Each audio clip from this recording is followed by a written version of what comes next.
ભૂપેન્દ્રભાઈ કહે છે હું મૃદુ અને મક્કમ છે ને બધા પશુપાલકો કરોડપતિ પણ થઈ અહીંયા ગયા. બેઠા બેઠા બધી વાતો કરવી છે. ગાંધીનગર બેઠા બેઠા બધી વાતો કરવી છે. વગડાની અંદર આવીને ઉભા રહે તો ખબર પડે. ખેડૂતને એક પાણી વારવા જાય તો ખબર પડે.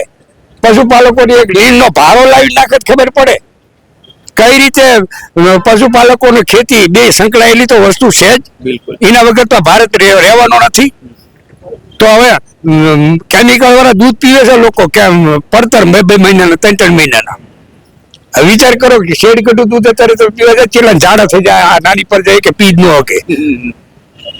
સારું દૂધ જ નથી મળતું. આવી રીતે બધું અત્યારે હાલતમાં થઈ ગઈ છે.